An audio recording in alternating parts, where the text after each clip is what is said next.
எளிதாக நன்மை சம்பாதிக்கலாம். நாம் நன்மை சம்பாதிப்பது கஷ்டம்னு நினைக்கிறோம். எளிமையாமல் செஞ்சால் எவ்வளவு நன்மை கிடைக்கும் என்பதை பற்றி நம் பள்ளி மாணவ மாணவிகள் நாடகம் மூலமாக சொல்ல வருகிறார்கள். இது உங்களுக்காக. முகமது ஹாஃபில், தக்ரீம், ஹாசிம் அலி, மின்ஹா, அஃப்ரா, முஃப்லிஹா, ஷஹீமா. ரஹ்மத்துல்லாஹி வ பரகாத்துஹு. பிள்ளைங்களா, என்னமா விளையாடிட்டு இருக்கீங்க? இன்னைக்கு வெள்ளிக்கிழமை ஜும்மா தொழுகைக்கு நேரமாச்சு. சீக்கிரம் போங்க, பயான் ஆரம்பிச்சிடும். அம்மா, இன்னும் டைம் இருக்கு. கொஞ்ச நேரம் விளையாடிட்டு போறோமே.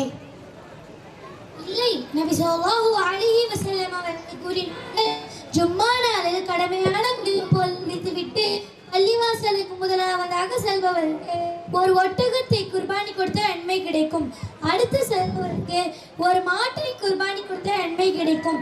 அடுத்து செல்பவருக்கு ஒரு ஆட்டை குர்பானி கொடுத்த நன்மை கிடைக்கும். அதற்கடுத்து செல்பவருக்கு ஒரு கோழியை குர்பானி கொடுத்த நன்மை கிடைக்கும். கடைசியாக செல்பவருக்கு ஒரு முட்டையை குர்பானி கொடுத்த நன்மை கிடைக்கும். இமாம் பள்ளிவாசலுக்கு வந்துவிட்டால் மாணவர்கள் தனது அமல் ஏட்டை சுருட்டிவிட்டு குத்துபாவுக்கு செவி சாய்ப்பார்கள். அப்படியா அம்மா? இவ்வளோ நன்மையா? இப்படி கூட ஈஸியா நன்மை சம்பாதிக்கலாமா?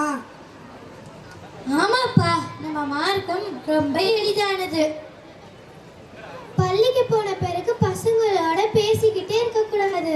ஏன் பெரியம்மா? இறைத்தூதர் ஸல்லல்லாஹு அலைஹி வஸல்லம் அவர்கள் அறிவிக்கிறார்கள், இமாம் சொற்பொழிவு நிகழ்த்தும் போது உன் அருகில் இருப்பவரிடம் வாய்மூடு என்று கூறினார், நீ வீணான காரியத்தில் ஈடுபட்டு விட்டாய் என அபூ ஹுரைரா ரலியல்லாஹு அன்ஹு அறிவிக்கிறார்கள். உங்க மாமாவுக்கு கால்ல அடிபட்டுருக்குன்னு சொன்னாங்க. அப்படியா? எனக்கு தெரியாதே.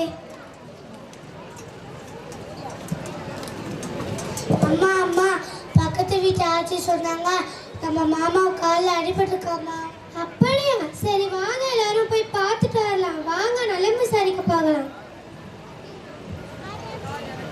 அம்மா, நாங்க விளையாடும், நீங்க 2 பேரும் போயிட்டு வாங்க. இல்லை, நலம் விசாரித்தாலே நன்மை கிடைக்கும். ஆமா, நம்ம மார்க்கத்துல எந்த ஒரு நல்ல விஷயம் செய்தாலும் அதற்கு நன்மை கிடைக்கும். ரோட்ல கிடக்குற ஒரு கல்லை தூக்கி வாரமா போட்டா கூட அதற்கு நன்மை கிடைக்கும். ஃபராவின் ஆசிஃபர்கள் எல்லாம் அறிவிக்கிறாங்க, நபி ஸல்லல்லாஹு அலைஹி வஸல்லம் அவங்க 7 செயலை செய்யும்படி கட்டளையிட்டாங்க.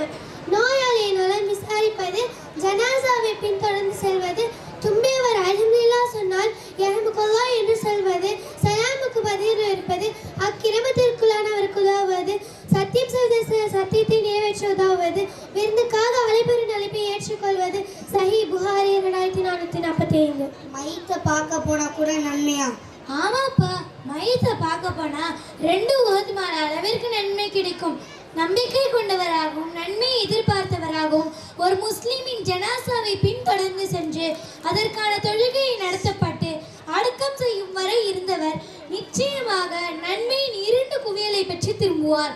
ஒவ்வொரு குவியலும் ஓதுமலை போன்றதாகும். ஜனாசா தொழுகையை மட்டும் முடித்துவிட்டு அடக்கம் செய்யும் முன்னர் திரும்பி விடுகிறவர் ஒரு குவியல் நன்மையை மட்டும் பெற்று திரும்புவார் என்று இறைத்தூதர் ஸல்லல்லாஹு அலைஹி வஸல்லம் அவர்கள் கூறினார்கள். சஹீஹ் புகாரி 47. சரி வாங்க, எல்லாமே மாமா வீட்டுக்கு.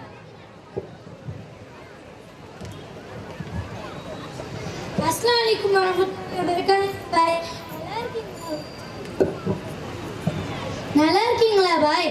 உங்க காலில் அடிபட்டுருச்சுன்னு கேள்விப்பட்டேன், என்ன ஆச்சு? ஆமா அம்மா, பைக்கில் வலைக்கும் சலாம் வரஹ்மத்துல்லாஹி வபரகாத்துஹு. ஆமா அம்மா, பைக்கில் போகும்போது கீழே வந்து கால் அடிபட்டுருச்சு. இப்போ எப்படி தேவையில்லாம கால் அடிபட்டது? டாக்டர்கிட்ட போனீங்களா? எங்கள்கிட்ட சொல்லவே இல்லை கால் அடிபட்டு இருக்கேன்னு. யாரோ ஒருத்தவங்க சொல்லி தான் எங்களுக்கு தெரியும். ஏன் சொல்லலை? சொல்லக்கூடாதுன்னா ஒன்றும் இல்லை, ஹாஸ்பிட்டல் போயிட்டு வரோம், அதான் சொல்ல முடியலை. அதுக்குள்ளேயே நீங்களே கேள்விப்பட்டு வந்துட்டீங்க. சரி பாய், நாங்கள் போயிட்டு வரோம், அப்புறம் பார்க்கலாம். அக்கா, நம்ம கிட்ட கூட சொல்லவே இல்லை அடிபட்டதை. யாரோ ஒருவர் சொல்லிதான் நமக்கே தெரியுது. அப்படியெல்லாம் பேசக்கூடாது. யாருக்கும் பின்னாடி இந்த மாதிரி புறம் பேசக்கூடாது. பிறர் குறைகளை நீங்கள் துருவி துருவி ஆராய்ந்து விடாதீர்கள். அன்றையும் உங்களில் சிலர் பற்றி புறம் பேச வேண்டாம். உங்களில் எவராவது தம்முடைய இறந்த சகோதரனின் மாமிசத்தை புசிக்க விரும்புவாரா? இல்லை, அதை நீங்கள் வெறுப்பீர்கள். நீங்கள் அல்லாஹ்வை அஞ்சுங்கள்.